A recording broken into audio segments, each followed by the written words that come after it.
Se nos ocurre que lo sucedido en el 11 presenta dos grandes bloques temáticos.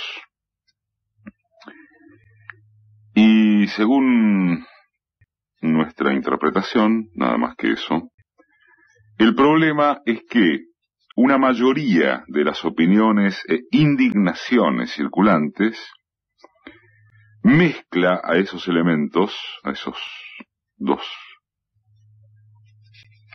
bloques, con una facilidad nada recomendable. No es extraño, cuando una cuestión es muy compleja, y mucho más si queda envuelta por una tragedia, suele suceder que se recurre a explicaciones fáciles, demagógicas. Reemplazan lo arduo de pensar con mayor profundidad, que es todo un trabajo. Sí, pensar es todo un trabajo. Una parte refiere al accidente propiamente dicho. Aclaremos, el término es usado como convencionalismo porque ya se sabe que no puede definirse como accidente aquello que es o sería previsible. Acerca de eso, del accidente propiamente dicho, hay unas preguntas primeras y excluyentes.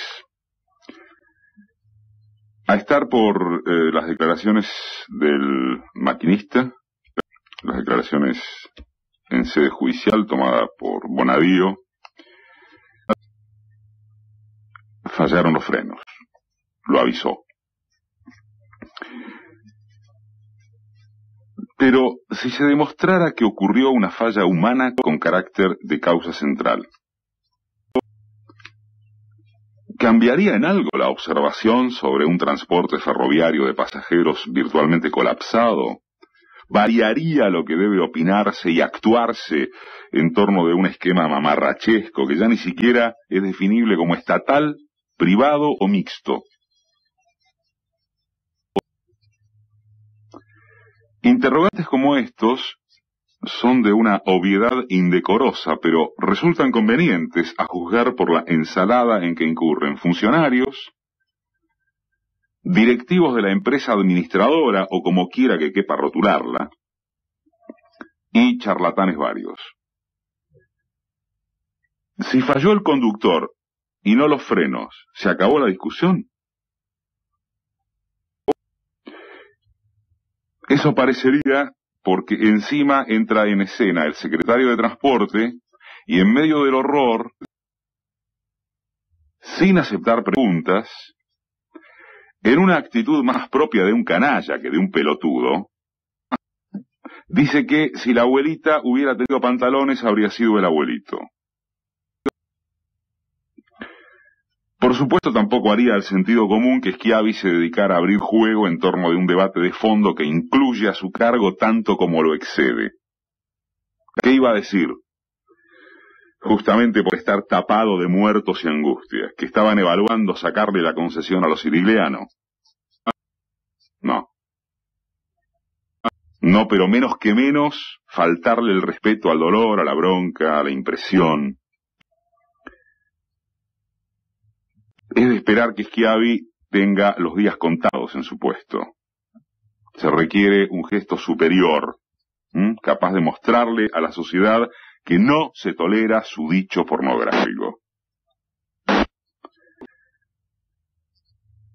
Cabe presumir, es más, que de chispas como las suyas se nutren combustiones como las de anoche. Familiares y amigos del pibe muerto que encontraron recién ayer convocan a una cadena de oración y terminan tratando de controlar a un grupo de exaltados de cantidad irrelevante pero simbólicos en cuanto al hartazgo que desnudan las tragedias. Banquete listo para gusto de todos los juicios. Más luego anuncian que el gobierno se presenta como querellante y que se aplicarán las sanciones que pudieran corresponder. Volviendo, ¿se terminan las sanciones? En el más, comillas, satisfactorio de los casos, les retiran la licencia y chau. Como dice Weinfeld, la respuesta judicial es inevitablemente larga, farragosa, imprescindible, por cierto. Pero en esto lo que se necesita ante todo es una contestación política.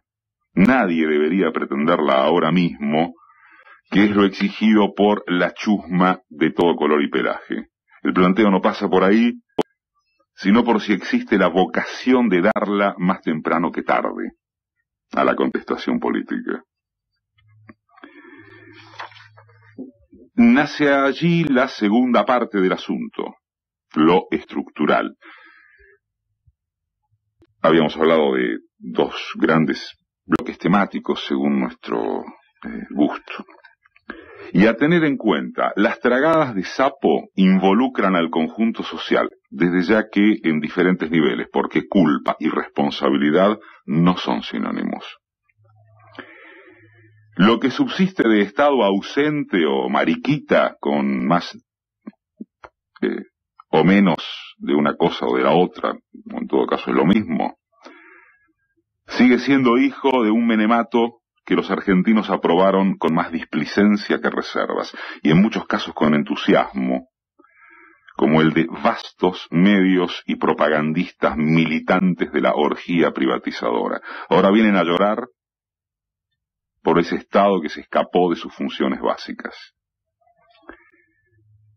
El modelo engendrado en la eclosión de 2001-2002 y parido por el kirchnerismo afectó a ese adefesio en unos pedazos significativos, y en otros no, sin restarle mérito. Se quiso y pudo volver a mirar para adentro con comprensión global. Teníamos pinta y síntomas concretos de lo que hoy es Grecia, pero no duró. Hubo la quita de deuda más grande de la historia, volvimos a creer en la política y no en los gerentes del mercado como mejor instancia resolutoria de nuestros dramas. Avanzamos más allá de lo que una mirada de ortodoxia clasista quiere registrar de un sistema burgués. Y hubo las cosas en que tal vez se quiso, o de las que directamente no se intentó saber porque no se podía, a raíz de la debilidad con que nació la criatura. Abrir todos los frentes al mismo tiempo no podía caber en la cabeza de ningún cuerdo. Y uno de esos frentes que en lugar de abrirse se emparchó fue el del régimen de transporte.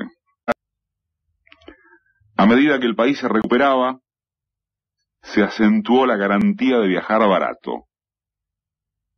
Si volvía el trabajo, que pudieran llegar todos a sus lugares, y a como diera lugar. No hay de qué arrepentirse, porque los subsidios o lo que se conoce como ingreso salarial indirecto sirvieron al propósito de reactivar la economía. También es objetivo que ese mecanismo fue en desmedro de las reinversiones necesarias para acompañar la recuperación. Pero si se lo ve con aquel parámetro del manejo de los tiempos, atento a la correlación de fuerzas, era el huevo o la gallina. No solo respecto del transporte, sino del grueso de las prestaciones. Bueno, esa lógica llega a su fin. Pero el espanto en el 11 no debe obrar como decreto. Si el criterio fuera ese, se olvidará que en unos días, no más que en unos días, el accidente y el tema desaparecerán de los medios.